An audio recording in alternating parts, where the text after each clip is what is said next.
Yo, yo, it's Corey Clement here, and just gonna wait for a few seconds for some people to chime in. But this is gonna be the first ever video where I'm gonna dive deep into my book, How to Drown in a Swimming Pool by Corey C. Clement.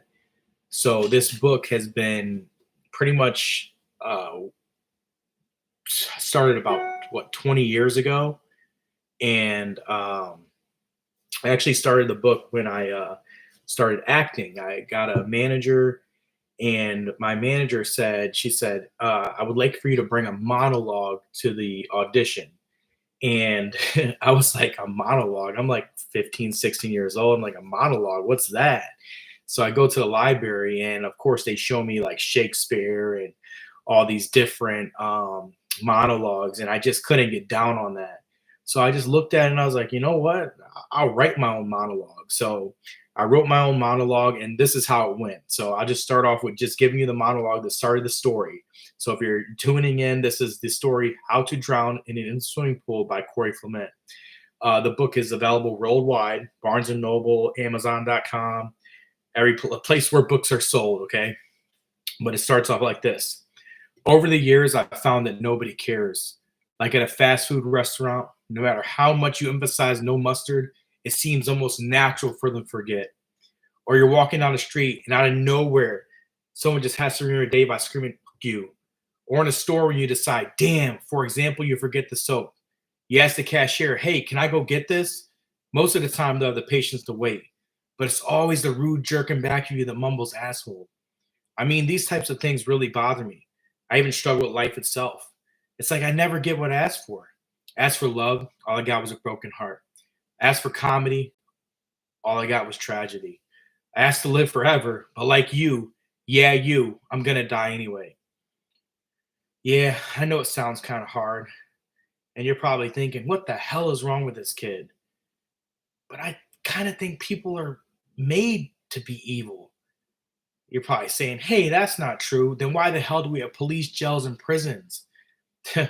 They were freaking made just to house people who were once innocent babies with no intention to do wrong? God, you could have fooled me. The way some people act as if evil was a part of their genes or something.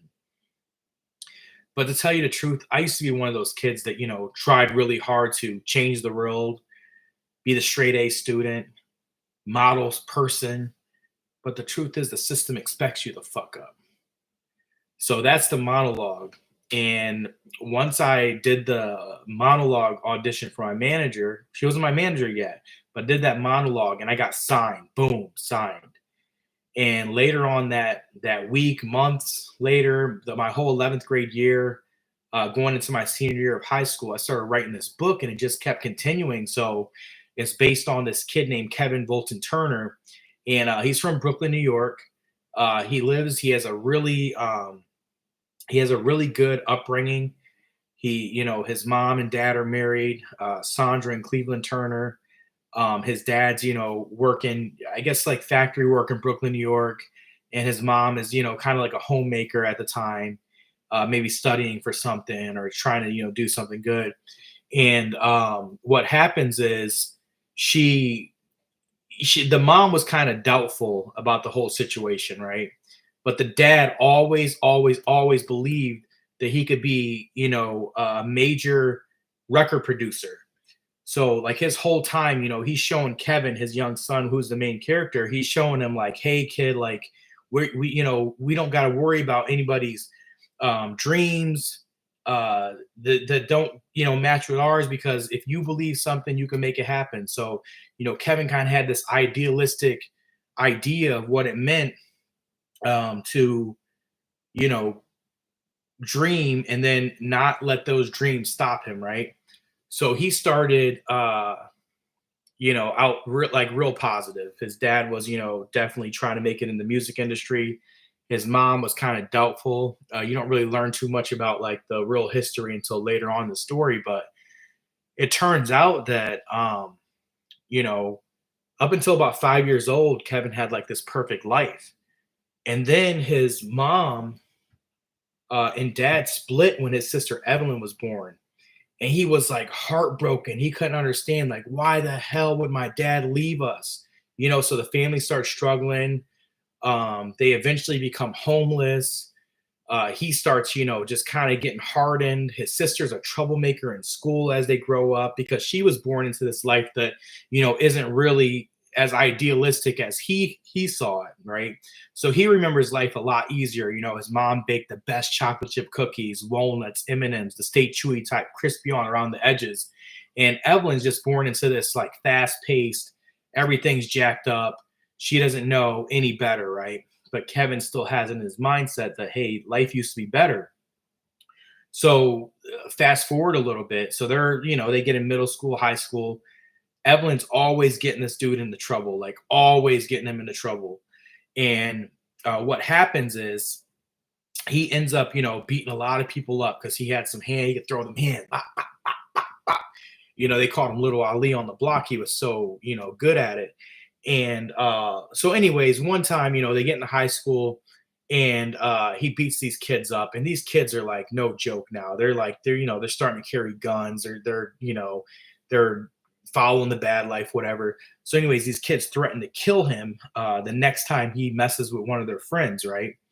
So, what does he do? He freaks out and he's like, oh my God, I need to find a way to make sure that, I don't get killed pretty much. So he starts asking around the neighborhood. He lives in Brooklyn, New York. He starts asking around the neighborhood. He's like, hey, man, I really need a piece. I need to protect myself, whatever. So he searches. And the streets point him to this local pizzeria to this guy named Tony.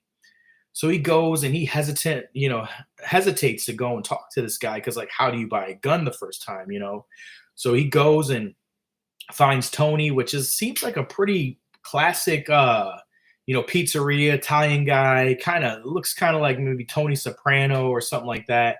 And he says, hey kid, what brings you over here? He's like, hey, he's like, I'm actually looking for a gun. He's like, a gun? What the hell, kid? Get the hell out of here. He like kicks him out. But then as the kid like leaves slowly, he's like, hey kid, come here. I'll hook you up. So he ends up getting Kevin this gun. Kevin gets to school the next day. And of course, classic, mishap. The gun drops out near the metal detector and all shit breaks loose. He gets expelled from school. He doesn't go to jail or anything because when they freaking looked at the gun, they actually found that it was just like a clunk of metal. It had no firing pin, no nothing, right? So Kevin like goes home. His mom's like pissed off. I don't know if I told you this, but they actually become homeless for the first time. And they're homeless, right? And she tells Kevin, you can't live here with me. Go figure. They're homeless. And she's like, hey, you can't live here with me. So Kevin like freaks out and he's like, oh my God, what am I going to do? What am I going to do? And he ends up going back to Tony, because Tony is the guy that kind of looked out for him the first time when he had the issue. So he goes back to Tony and he's like, hey, I really need a place to stay. All right. I need a place to go. And Tony pretty much offers to take him in, right? Tony has like this apartment above the pizzeria and he says, hey kid, things kind of started out pretty chill.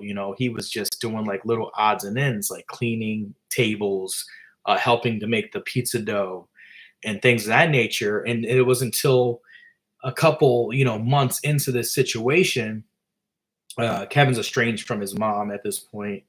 And it was a couple months in a situation where Tony actually invites Kevin to do some dirty work for him, right? So he does this dirty work, and the dirty work is pretty much going to different random places throughout the city. And he told Kevin, he's like, hey man, he's like, I want you to go shoot. He's like, go to this place, go to that place. He's like, collect my money for me. And if they have a problem, boom, tosses him a bat. And he's like, if they got a problem, show them the bat. They'll know what to do. So basically, Kevin's like, oh shit, I never thought I would, be this like money collector for this freaking mobster, right? So he goes and he starts collecting the money. He shows up to the first place, like a dry cleaners. And he's like, hey, I'm here for Tony. And the guy says, oh shoot, he just starts tossing, throwing money at him. He's like, wow, that was pretty easy. And this goes on for a little while or whatever. And until he had one guy that actually showed up. Uh, when he showed up to the place to collect his money, this guy's like, man, I'm not giving you anything. Tell Tony he could kiss my ass. So Kevin had to use the bat on him. He swung the bat, boom, boom, knocking him to the kneecap, right? And sure enough, the money shows up, right? So Kevin, reports back to Tony. Tony's like so proud of him. He's like, kid, you're going to make it big, with me. He's like, I really appreciate everything you're doing. And he decides to start, putting Kevin onto the drug trade. And he puts Kevin onto the drug trade. And Kevin's like, oh my God, like, I never thought my life would turn out like this. Like, I don't want to sell drugs, let alone beat people up, collecting money. But this is the life he lives, right? So, anyways, he gets wrapped up into this thing, starts selling drugs. He starts, just being kind of a hardened person. It goes against his whole core existence, right? And so that's all we're going to talk about for this live stream. But if I get some people involved and they definitely want to hear more of the story, we will continue next time. This is Corey Flement. The name of the book is How to Drown in an Empty Swimming Pool. It's available worldwide. Like I said, I'm in the process. I'll tell the story on here on live. We'll save the videos. You can kind of go back and kind of recap the story. If you have questions about things, please chime in. Let me know what questions you have. And as I can start to develop this story, I'm going to be posting some VO3 renditions of like different scenes of what it should look like. So as I do that, I just want everyone to kind of join on this journey with me. I'm turning my book, How to Drown in a Swimming Pool, into a motion picture. I will do it step by step. Already got the screenplay started. The book is already released. You can look it up, Amazon.com, How to Drown in an Empty Swimming Pool. And, so check the book out. Let me know what you think. And so remember, when we recap the next live, it's Kevin has started work for Tony. He's in the drug trade. He's estranged from his mom. His dad's out of the picture. And we just got to wait and see what happens next.